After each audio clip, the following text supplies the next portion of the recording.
let's practice an application problem using everything we've learned so far. First, what we want to do is read the prompt and try to make some type of diagram that can help us solve this. James needs to determine the height of a tree. The angle of elevation of the tree from somewhere near on the flat ground is 30 degrees. James walked 40 feet farther from the tree. The angle of elevation of the tree from his new position is 20 degrees. Determine the height of the tree. Round to the nearest hundredth. So on this part, it could have been a little more clear. The angle of elevation of the tree from somewhere nearby. The somewhere nearby is James' first position. Then he walks 40 feet from that first position. The angle of elevation of the tree from this new position is 20 degrees. So hopefully that makes that a little bit clearer. All right, so let's try to make some kind of diagram here. So I'm going to need a tree. Pretty close here, I guess. Let's see if I can make it a little straight. There we go.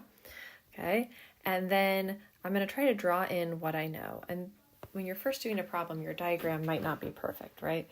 Just kind of trying to put in things you know, might need to do some erasing or clearing out until we get it. The angle of elevation of the tree where James is originally standing on the flat ground is 30 degrees. So somewhere away from the tree, we don't know where. Okay, well, let's say it's right here. Okay, that angle is 30 degrees. So I'm going to draw the ground because that'll help us here. Okay, so they're saying this is 30 degrees. James then walked 40 feet farther from the tree. So if this was his original position where this dot is, then I'll draw another dot with his new position. And in between those dots is 40 feet. Then the angle of elevation of the tree from this new position is now 20 degrees. Okay. Draw that a little straighter. Okay. This is 20 degrees. Determine the height of the tree. So the first thing I see is that we're going to want to determine the height of the tree. So knowing that, I want to give this, I want to label it with some kind of variable. So I will just label the height of the tree as, say, A. I can call it X, I can call it whatever I want, but I just know that that's what I'm after.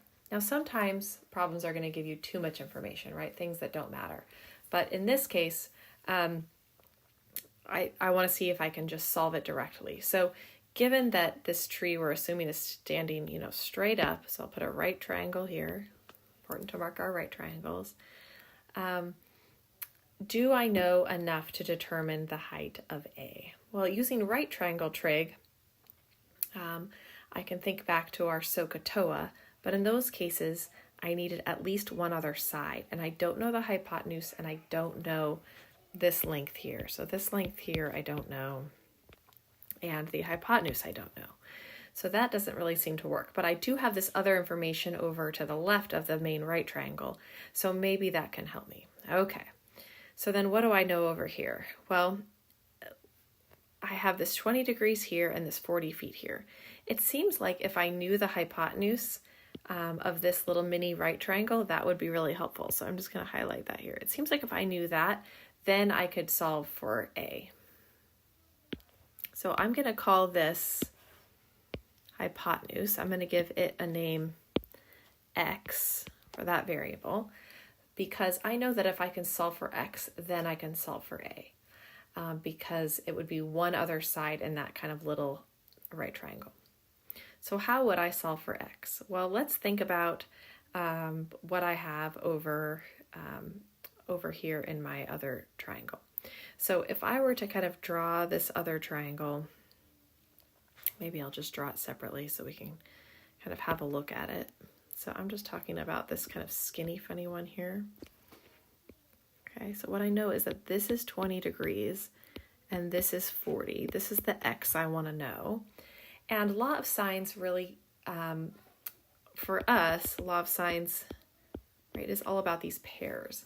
And so if I could find a known pair and then one other pair where I knew one thing and didn't know the other, maybe I could use it.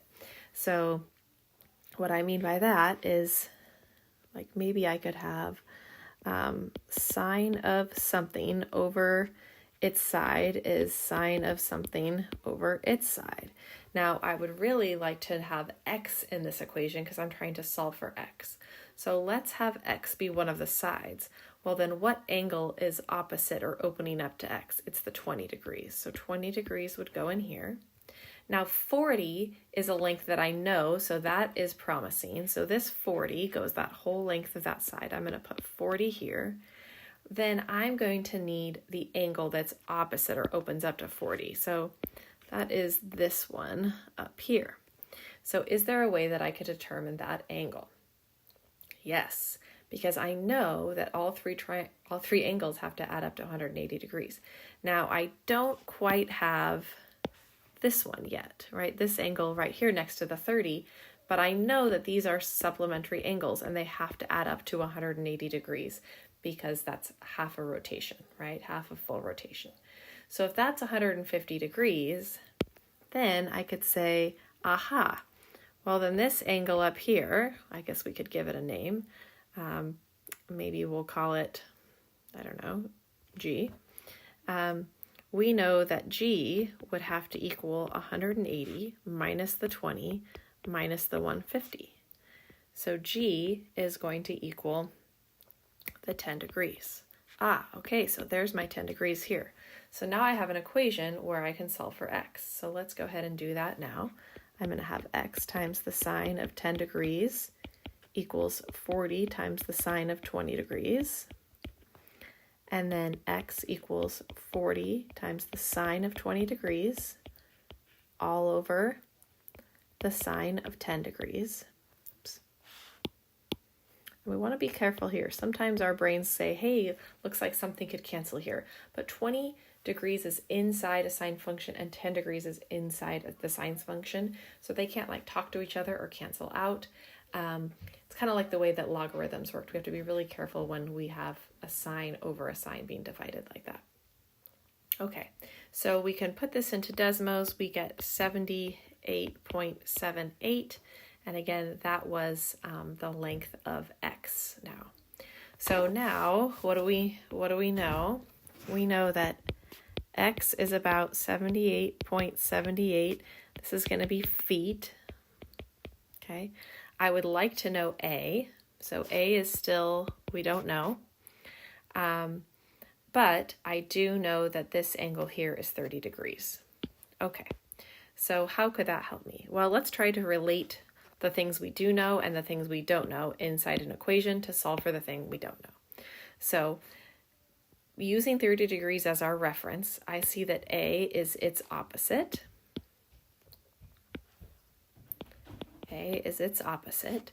And X, if I'm working with this triangle now, so I'm back in this triangle here, standing at the 30 degrees.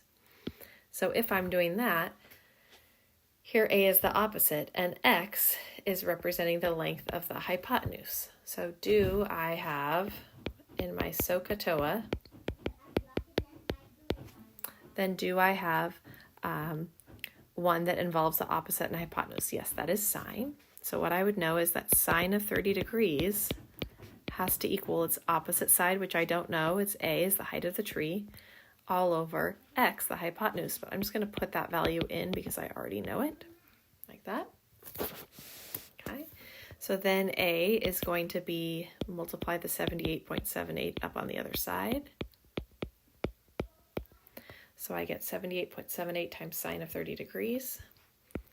And then again, putting that in the calculator. So just as an example of what that would look like in the calculator, 78 times, and then just sine of 30. So sine of 30, again, making sure you're in degree mode.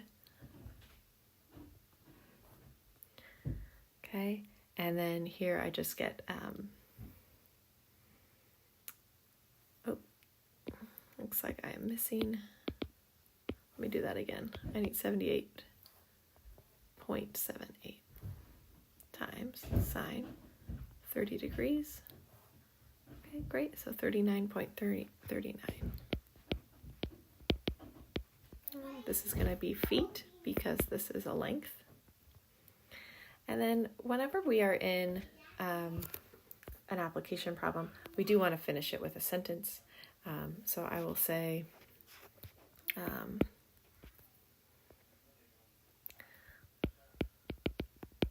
the height of the tree is 39.39 feet.